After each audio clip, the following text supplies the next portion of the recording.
Bapa di surga, tolong kami di dalam perenungan singkat pada pagi hari ini. Kami berdoa kiranya firman-Mu kembali berbicara secara pribadi kepada setiap kami, menolong kami untuk menyadari apa artinya menjadi murid-murid Tuhan. Hamba-Mu, Tuhan tahu segala kelemahan dan keterbatasannya, namun kami berdoa Tuhan supaya keterbatasan hamba-Mu tidak menghalangi Engkau bekerja dan juga menjumpai setiap kami secara pribadi. Kami menyerahkan waktu kami yang singkat ini ke dalam tangan-Mu, pimpin pemberitaan firman ini, sehingga pemberitaan firman ini boleh benar-benar memuliakan Tuhan. Terpuji nama-Mu Bapa, di dalam nama Tuhan Yesus kami berdoa. Amin. Ya, selamat pagi Bapak Ibu Guru dan teman-teman sekalian. Senang sekali bisa bertemu dengan Bapak Ibu Guru dan teman-teman di pagi hari ini. Izinkan saya share screen ya, boleh ya?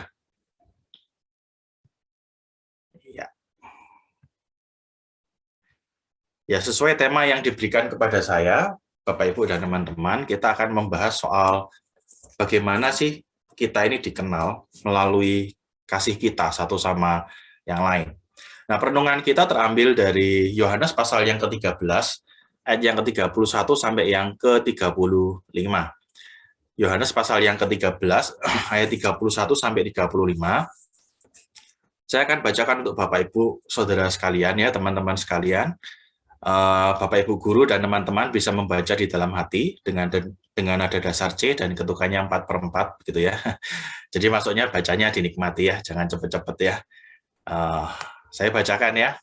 Yohanes 13 ayat 31 sampai 35. Sesudah Yudas pergi, berkatalah Tuhan Yesus, sekarang anak manusia dipermuliakan dan Allah dipermuliakan di dalam Dia.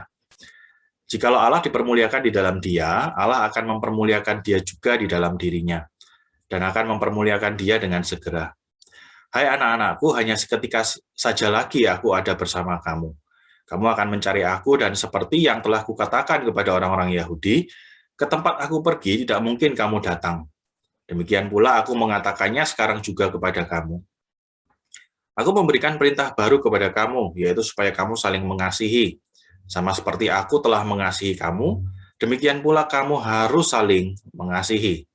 Dengan demikian, semua orang akan tahu bahwa kamu adalah murid-muridku, yaitu jikalau kamu saling mengasihi. Amin.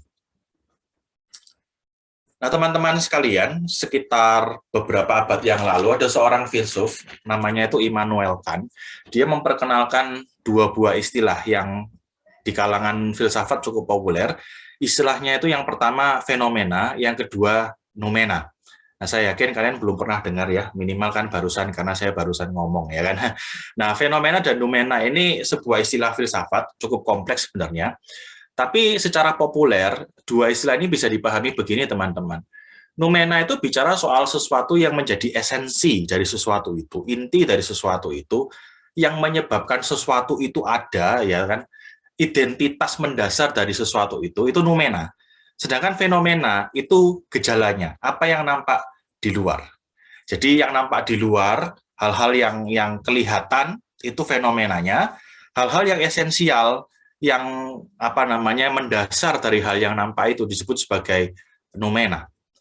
Nah, teman-teman bicara soal fenomena dan noumena ini, sadarkah kita bahwa ternyata zaman kita ini ya merupakan sebuah zaman yang tergila-gila dengan fenomena, tapi cenderung tidak peduli dengan yang namanya noumena. Dan tindakan seperti itu tidak akan membawa sesuatu yang baik, teman-teman. Saya kasih contoh misalnya begini ya. Panas itu fenomenanya, kalian badannya demam, itu fenomenanya. Noumenanya itu infeksi, misalnya seperti itu ya. Jadi infeksi ini noumenanya yang menyebabkan kalian mengalami fenomena yang panas tadi. Misalnya lagi begini, batuk itu fenomenanya. Dan noumenanya bisa macam-macam. Bisa kalian misalnya radang tenggorokan, ya kan? Atau kalian kena flu, atau bahkan mungkin lebih buruk lagi kalian kena COVID misalnya, ya kan? Jadi menyebabkan kalian batuk. Nah, waktu kalian berfokus pada fenomena, dan kalian lupa dengan noumena, maka tidak akan muncul sesuatu yang baik. Beberapa waktu yang lalu ada satu jemaat saya, teman-teman, badannya itu tiba-tiba lemes gitu ya. Keluarganya pikir, wah ini mungkin kurang makan ini ya kan, ditambahi makan gitu ya, masih lemes, tambahi makan lagi, dikasih makanan-makanan yang enak, masih lemes. Ternyata setelah diselidiki penyebabnya bukan karena kurang makanan ya kan. Penyebabnya itu karena dia kurang elektrolit. Sehingga begini, mau dikasih makanan sebanyak apapun, tapi kalau masalah utamanya kurang elektrolit tidak ditangani, ya tidak akan selesai masalahnya. Berfokus pada fenomenanya, kelihatannya lemes, kita pikir, oh ini kurang makan ini, ya kan? Nggak akan menyelesaikan masalah. Kita harus tahu numenanya, apa yang menjadi intinya, supaya kita tuh bisa menangani sesuatu dengan baik, bersikap dengan tepat terhadap sesuatu itu. Nah, tadi saya katakan zaman kita ini zaman yang tergila-gila dengan fenomena, tapi apa dengan numena?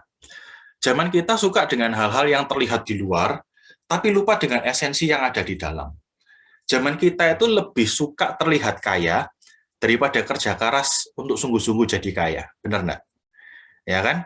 Makanya sekarang orang berlomba-lomba di Instagram kelihatan kaya, ya kan? Kemarin itu saya baca di Chungkok sana, di China sana itu sampai ada satu komunitas khusus untuk terlihat kaya. Nah, mungkin kalian kalau terinspirasi juga boleh gitu ya. Jadi orang-orang ini ya sampai misalnya untuk satu grup khusus, mereka itu nanti janjian, nanti kita jam segini ya pergi ke restoran ini, nanti pesan satu makanan, bayarnya itu urunan ya kan. Kemudian fotonya gantian. Nah, terus kemudian mereka juga sewa satu kamar hotel, itu dipakai foto 40 orang, bayangin ya, supaya bisa masuk di Instagram. Ada lagi yang sewa gaunnya tuh yang bagus sekali, terus dipakai foto bergantian. Terlihat kaya, fenomenanya, tapi tidak mau pada numenanya, kerja keras supaya beneran jadi kaya, ya kan? Zaman kita ingin terlihat pinter, fenomenanya, yang penting dilihat pinter. Tapi tidak mau susah, tidak mau membayar harga untuk benar-benar jadi pinter. Ini keadaan kita hari ini. Nah, cilakanya teman-teman, ternyata ini juga terbawa di dalam cara kita beragama. Cara kita beragama, kita sibuk dengan fenomena, kita seringkali abai dengan numena, esensi dari beragama. Ada satu agama, saya tidak perlu sebutkan ya, cuman kalian harusnya tahu, agama ini menekankan simbol-simbol tertentu. Kalau perempuan harus pakai simbol ini, begitu ya. Nah, ketika ada orang-orang dari agama itu, perempuan yang tidak memakai simbol agama tersebut, itu dibully, ya kan? Bahkan ditekan habis-habisan. Fokus dengan apa namanya simbolnya, harus pakai simbol itu, tapi esensi hidup beragamanya itu dilupakan, ya kan? Bahwa beragama itu mengasihi orang, itu dilupakan. Yang mereka lakukan malah bully, ya kan? Kemudian orang yang sama yang menekankan simbol tadi, ternyata juga orang yang sama yang kalau nyetir itu suka melanggar lalu lintas. Gitu ya. Nah ini keadaan zaman kita ya, fokus dengan penampilannya yang terlihat di luar, tapi esensinya kita cenderung tidak peduli. Termasuk di dalam kekristenan teman-teman, banyak orang hari ini, orang-orang Kristen sibuk terlihat orang sebagai orang yang rohani, tetapi esensi menjadi orang Kristen itu dilupakan. Mungkin ada di antara kalian yang kalau di Instagram pasang status ayat, ya kan, kemudian pasang beli anting baru, ya kan, gambarnya salib, modelnya salib. Kalau perlu kalian beli kalung, ya kan, kalungnya tuh kalung salib. Terus kalau kalung salibnya terlalu kecil, kalian pinjam salib di gereja tuh, yang di ruang ibadah itu kan besar tuh ya. Terus kalian pasang, wah memikul salib ini secara literal, ya kan. Kalian berpikir seperti itu. Kita sibuk dengan apa namanya simbolnya. Tapi esensi menjadi orang Kristennya itu sering kita lupakan. Nah, bagian yang kita baca ini memberitahu kita ada satu esensi penting yang sering dilupakan oleh orang Kristen hari ini. Teman-teman, kalau kita membaca bagian yang kita baca tadi, Yohanes pasal yang ke-13, konteksnya itu jelas bahwa perikop ini mengisahkan pesan terakhirnya Tuhan Yesus. Salah satu pesan terakhirnya Tuhan Yesus kepada para murid. Tuhan tahu bahwa sebentar lagi ia tidak akan bersama dengan mereka, begitu ya. Dan karena itu dalam waktu yang pendek itu, Tuhan menyampaikan begini, apa yang dia harapkan saat ia tidak lagi bersama dengan para murid. Nah, perintah yang Tuhan sampaikan ini perintah yang penting, teman-teman. Kok bisa tahu dari mana? Ada 3 alasan. Yang pertama begini, di dalam bahasa Yunaninya, ini saya bukan sok-sokan ya, tapi memang di dalam bahasa Yunaninya, kata perintah baru itu diletakkan di awal kalimat. Nah, nanti someday kalau kalian ada yang mau jadi hamba Tuhan, masuk sekolah teologi, kalian akan belajar begini, ternyata bahasa Yunani itu bahasa yang strukturnya itu agak unik. Kalau kita ngomong itu kan subjek, predikat, objek. Saya makan nasi. Itu artinya beda dengan nasi makan saya, benar ya? Nah, tapi kalau bahasa Yunani itu beda. Jadi posisinya sebagai subjek atau objek itu tergantung dengan kasusnya, bentuk katanya, begitu ya. Letaknya dimanapun itu terserah. Jadi misalnya begini, saya makan nasi, saya nasi makan, itu kalau di dalam bahasa Yunani, kalau kasusnya tetap subjek dan objek, wah itu artinya sama, mau letaknya dibolak-balik. Nah ternyata begini, kalimat ini itu dimulai dengan kata perintah baru. Itu menunjukkan begini, secara gramatika, ini penting ini. Ngerti maksudnya ya? Karena diletakkan di awal kalimat, ini penting, perhatian loh. Karena kata perintah baru diletakkan di awal kalimat. Yang kedua, kenapa ini penting? Karena saya menganggap begini, ini setara dengan amanat. Pesan orang yang apa ya, yang akan meninggal begitu ya. Teman-teman bayangkan misalnya begini, kalian ini tahu bahwa hidup kalian cuma tinggal hari ini. Misalnya jangan sampai lah ya, horor lah ya. Nah, misalnya hidup kalian cuma tinggal hari ini nih misalnya. Saya yakin ya, kalian akan melakukan hal-hal yang menurut kalian penting, benar enggak? Benar atau betul? Ya kan? Pastilah, enggak mungkin kalian misalnya gini, wah ini hari terakhir saya hidup nih, wis tak main Mobile Legends sampai tamat, enggak mungkin, rasanya enggak mungkin, ya kan? Pasti kalian mikir apa yang harus saya lakukan, oh aku mau menyatakan cintaku sama gebetanku, walaupun tahu bakal ditolak, tapi lumayan, supaya matinya enggak penasaran, ya kan? Setidaknya saya sudah menyatakan cinta, gitu. Atau misalnya kalian, apa namanya, bilang sama papa mamamu gitu ya, papa mama aku mengasihi kamu, ingin menghabiskan waktu bersama dengan mereka, dan seterusnya. Nah sama, Tuhan Yesus tahu waktunya tidak lama. Makanya di dalam waktu yang tidak lama ini, tidak mungkin dia mengatakan hal-hal yang tidak penting, ya kan? Misalnya, 1 tambah 1 berapa? Enggak. Tuhan akan bicara hal-hal yang penting. Sehingga ketika perintah ini diberikan, maka ini jelas perintah yang penting. Dan yang ketiga, kenapa kok saya tahu ini penting? Karena begini, perintah ini nanti diulangi di pasal 15. Salah satu cara kita menekankan bahwa sesuatu itu penting, kita akan mengulangi hal itu, teman-teman. Benar ya? Kalau nggak percaya, tanya sama papa mamamu. Papa mamamu kalau nyuruh kamu, penting gitu ya, Nyo, jangan lupa ya ini dibawa gitu ya. Nanti berapa menit lagi, Nyo, itu sudah dibawa gitu ya. Nanti berapa menit lagi, Nyo, jangan lupa loh ya dibawa gitu ya. Itu cara menunjukkan, salah satu cara kita menunjukkan ini penting. Nah, termasuk pengulangan pasal ini, pengulangan perintah ini di pasal 15, menunjukkan bahwa perintah ini adalah perintah yang penting. Jadi bukan hanya secara gramatika, bukan hanya secara konteks gitu ya. Secara argumentasi retorika itu juga penting. Perintah ini yang Tuhan berikan itu perintah yang penting. Tapi apa sih perintahnya? Nah, teman-teman, kita semua tahu tadi bahwa perintah yang Tuhan berikan kepada kita itu adalah perintah supaya murid Tuhan saling mengasihi. Saling mengasihi. Dan Tuhan katakan perintah itu harus dilakukan dengan cara yang baru. Makanya Tuhan katakan menyebut perintah ini sebagai perintah yang baru. Nah, teman-teman, baru di sini itu bukan dalam arti baru disampaikan ya. Baru di sini itu dalam pengertian begini, standarnya itu baru. Di dalam perjanjian lama, perintah untuk saling mengasihi sudah ada. Sehingga ketika Tuhan Yesus bicara, ini perintah yang baru, bukan dalam pengertian baru disampaikan, bukan. Tapi standarnya itu baru. Standar untuk mengasihinya itu baru. Tidak lagi memakai standar yang lama, tapi standar yang baru. Apa standarnya? Standarnya begini, kalau dulu standar kita mengasihi itu seperti diri kita sendiri, di Matius 22 kan Tuhan bilang, kasihlah sesama manusia seperti dirimu sendiri. Nah, sekarang Tuhan memberikan standar yang jauh lebih berat. Bukan mengasihi orang lain, mengasihi sesama kita seperti diri kita sendiri, tapi mengasihi sesama kita, mengasihi orang di sekeliling kita, saudara seiman kita khususnya, seperti Tuhan mengasihi mereka. Dan Tuhan mengatakan bahwa dengan bersikap seperti itulah, semua orang itu akan tahu bahwa mereka itu adalah murid-murid Tuhan. Dengan kata lain begini teman-teman, ternyata menjadi Kristen bukan hanya bicara soal penampilanmu, apa yang kamu tampilkan di Instagram, oh itu penting. Bagaimana caramu berpakaian, simbol-simbolmu, oh itu penting, ya kan? Jangan sampai kalian orang Kristen tapi pakai simbol agama lain, itu horor juga, ya kan? Penting. Tapi salah satu esensi penting dari menjadi murid Tuhan, menjadi orang Kristen, itu ternyata begini, mengasihi satu sama lain, sesama saudara seiman itu loh, saling mengasihi. Tuhan mengatakan dengan saling mengasihi sebagai murid Kristus, mengasihi saudara seiman, itu cara kita menunjukkan jati diri atau identitas kita kepada dunia. Bukan aksesoris kita, tapi bagaimana kita itu saling mengasihi satu sama lain. Nah, pertanyaannya bagaimana sih caranya kita mengasihi seperti Tuhan mengasihi? Teman-teman, kalau berdasarkan konteksnya di dalam Yohanes pasal yang ke-13, teladan Tuhan membasuh kaki para murid itu adalah contoh yang sangat luar biasa. Itu contoh yang Tuhan maksud. Mengasihi seperti Tuhan mengasihi.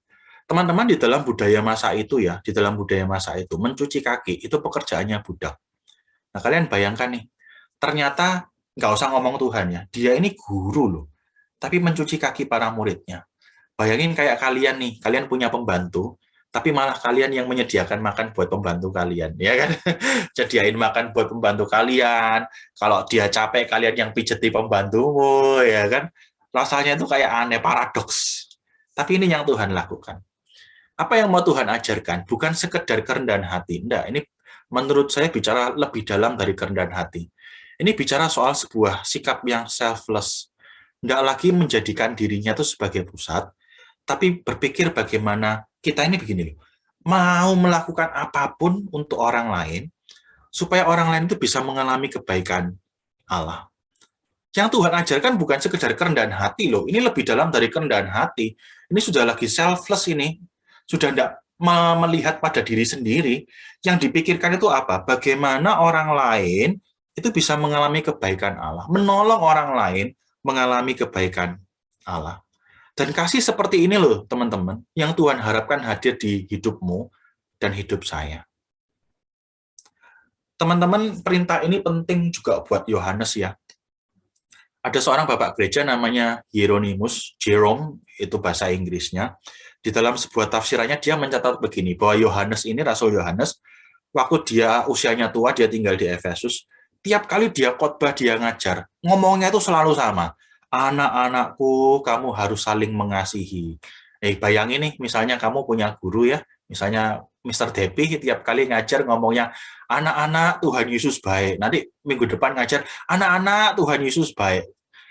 Kalian kan bisa protes ya, Mr. Depi, nggak ada omongan lain, gitu ya. Nah sama, murid-muridnya Yohanes juga protes waktu itu. Ru gitu ya.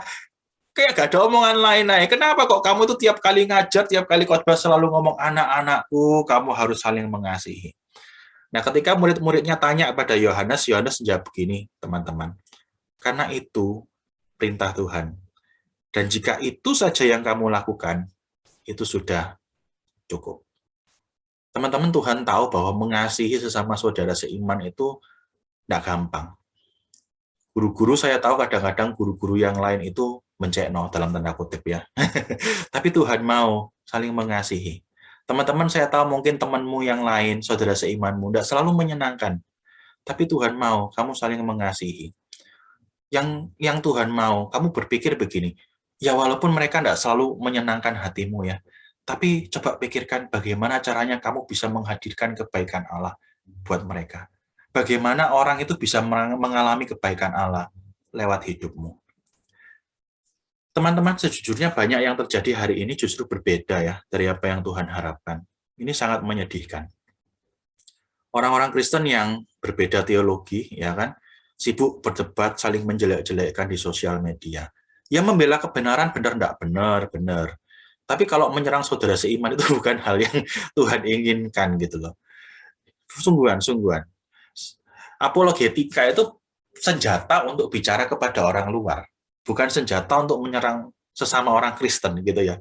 Tapi yang sering dilakukan orang Kristen hari ini, itu justru menyerang orang Kristen yang lain, menjelek-jelekkan yang berbeda pandangan. Terakhir ini saya dengar ada satu kasus begini, ada satu orang yang belakangan itu kalian tahu ya, yang suka di jalan-jalan, kemudian menyembuhkan orang sakit, kan ada satu orang yang seperti itu. Nah, kemudian ada satu orang dari kelompok lain itu menyebut orang ini itu sebagai penipu, gitu ya. Nah, terus orang yang disebut sebagai penipu ini marah, dan orang yang menyebut dia sebagai penipu itu dituntut, jadi dibawa ke ranah hukum, gitu ya. Nah, orang yang menyebut penipu sudah minta maaf, tapi orang yang tersinggung itu tetap perkaranya dipermasalahkan, gitu ya. Nah, saya lihat itu gini loh, aduh orang Kristen kok kayak gini ya. Padahal kita ini harus saling mengasihi loh. Tapi sekarang yang kita tampilkan kepada dunia itu malah kita gegeran karepet dhewe ya, satu sama lain. Nah, heran beberapa orang non-Kristen itu ya, waktu saya lihat kasus ini. Beberapa orang Kristen sampai bilang begini, buat apa jadi orang Kristen? Buat apa ikut agama mereka? Wong pengikutnya itu loh, sibuk menyerang satu sama lain. Nah, kalian bayangkan, kita mau ngomong apa sama dunia? Kita di dalam ini saling menyerang satu sama lain. Teman-teman, mungkin kita tidak terlibat dengan hal seperti itu ya. Oh, saya tidak pernah jelek-jelekin gereja lain, ya kan? Tapi kalau kamu jelek-jelekin temanmu ya sama aja, ya kan? Atau misalnya begini, kalau kamu hidup cuma untuk dirimu sendiri, kamu tidak pernah berpikir tentang orang lain, sama aja. Sungguhan. Kalau kamu hidup cuma untuk diri sendiri, tidak pernah peduli dengan saudara seimanmu, ya kan? Mereka bergumul apa yang bisa kamu lakukan untuk mereka. Kamu sama aja kok, sungguhan. Sama-sama orang yang tidak melakukan apa yang Tuhan inginkan. Teman-teman, ini waktunya kita melaksanakan kembali panggilan ini, saling mengasihi, dan menjadi kesaksian bagi dunia. Coba pikirkan hari ini ya, bagaimana saudara seiman di sekelilingmu itu ya, orang-orang Kristen di sekelilingmu, saudara seimanmu itu ya, teman-temanmu itu bisa mengalami kebaikan Allah melalui dirimu. Nah, kalau kamu sudah tahu, oh ini yang bisa saya lakukan, lakukan itu. Di dalam masa-masa pandemi ini banyak orang yang terdampak ya secara ekonomi misalnya. Nah, puji Tuhan, saya sih ya karena satu dan lain hal dalam masa pandemi saya tidak terlalu terdampak. Ya kami bukan orang yang kaya sekali ya. Hamba Tuhan kalau kaya sekali nanti pasti kecakup KPK itu ya kan. Nah, untungnya saya sih enggak lah ya, karena nanti kalau KPK lihat tabungan saya pasti mereka menangis. Aduh kasihan, malah mereka galang sumbangan buat saya nanti ya. Kami bukan orang yang kaya, tapi begini, kami bersyukur di dalam masa pandemi ini Tuhan memberikan kami kesempatan untuk berbagi. Saya juga belajar dari anak-anak pemuda di gereja saya di GKA Gloria Rungkut ya. Dalam masa-masa pandemi, mereka juga bukan orang yang punya ya, tapi mereka berpikir bagaimana mereka bisa jadi berkat buat orang lain. Satu hal yang mereka lakukan, teman-teman, mereka itu begini. Jadi ada beberapa jemaat kami, itu yang jual makanan. Nah, mereka beli makanannya, tapi bukan untuk mereka. Mereka kirimkan ke jemaat yang lain, yang juga punya masalah ekonomi. Ngerti maksudnya ya? Jadi misalnya si A nih, si A jual makanan. Si B ini secara ekonomi tidak mampu. Nah, saya ini beli makanan dari si A, tapi bukan buat saya kirimkan untuk si B. Nanti hari berikutnya saya beli dari si B atau si C gitu ya, kami kirimkan untuk si D. Itu hal-hal kecil, tapi di situ kita menunjukkan apa artinya menghadirkan kebaikan Tuhan bagi saudara seiman. Kita menunjukkan loh kasih Tuhan, kita jadi saksi bagi dunia. Terakhir ini anak saya juga sekolah di Gloria, tapi di Gloria mana namanya Pacar ya. Terakhir ini saya dengar Gloria Pacar punya satu program begini, semacam anak asuh begitu ya. Saya tidak tahu apakah itu programnya Gloria secara umum, benar ya Pak Tepi ya. Nah, secara umum Pak. Nah, secara umum itu hal yang bagus. Saya waktu dengar itu, saya bilang sama anak saya, kamu harus belajar berbagi. Jadi memang begini, di dalam masa-masa pandemi ini kan ada teman-teman kita yang secara ekonomi terdampak, ya kan? Tapi ada juga yang tidak terdampak, ada yang mungkin dalam masa pandemi usahanya tuh entah tetap konstan atau bahkan lebih maju, ya kan? Nah, itu tugas kamu. Kamu yang dikasih berkat itu, ayo hadirkan kebaikan Allah bagi teman-temanmu itu. Kalau ada program ini jangan marah, waduh kok minta duit ini. Jangan. Itu kesempatan kamu menghadirkan kebaikan Allah buat teman-temanmu. Mungkin kamu sudahlah enggak usah beli bubble tea dulu ya kan, mengurangi kadar diabetes untuk sementara waktu demi supaya apa? Temanmu bisa merasakan kebaikan Allah. Ya enggak apa-apa. Intinya teman-teman pikirkan bagaimana hidupmu itu bisa menjadi kepanjangan tangan Allah. Bagaimana teman-temanmu, saudara seimanmu, itu bisa mengalami kebaikan Allah melalui dirimu. Pikirkan itu dan lakukan itu. Sekali lagi teman-teman, ini waktunya kita melaksanakan kembali panggilan ini. Esensi menjadi orang Kristen bukan hanya bicara soal berapa banyak aksesoris, bagaimana caramu terlihat di hadapan orang, enggak. Lebih dalam bagaimana caramu memperlakukan saudara seimanmu. Kamu mengasihi, enggak? Kamu berpikir bagaimana menghadirkan kebaikan Allah kepada mereka, enggak? Itu yang paling penting. Kamu mau pasang ke anting salib, kalung salib, pinjam di gereja tadi ya kan, kemudian bolpennya itu bolpen salib dan sebagainya, tapi kalau kamu hidup hanya untuk diri sendiri, kamu malu-maluin. Ya benar ya, nggak menunjukkan apa esensinya menjadi orang Kristen. Karena esensinya menjadi orang Kristen bukan sekedar apa yang terlihat, tapi itu tadi, saling mengasihi. Itu cara kita untuk menampilkan identitas kita kepada dunia. Mari kita berdoa. Tuhan, kiranya firman-Mu boleh menolong setiap kami, agar kami tidak lagi hidup hanya untuk diri kami sendiri. Bahkan menolong kami untuk melihat saudara seiman kami dengan cara yang berbeda. Kiranya mereka benar-benar menjadi objek kasih dari kami. Kami sungguh-sungguh rindu berpikir bagaimana bisa menghadirkan kebaikan Allah kepada mereka. Tuhan, tolong setiap kami, meskipun firman-Mu sudah berhenti disampaikan, tapi kiranya Engkau terus bekerja di dalam diri setiap kami, Tuhan, supaya firman ini benar-benar kami wujud nyatakan dalam kehidupan kami. Mulai hari ini, kami tidak hanya hidup untuk diri kami sendiri, tapi kami belajar untuk menjadi berkat bagi orang-orang di sekeliling kami, khususnya saudara seiman kami. Tolong kami, Tuhan, mampukan kami. Demi Kristus Yesus Tuhan kami berdoa. Amin. Tuhan memberkati. Bapak Ibu Guru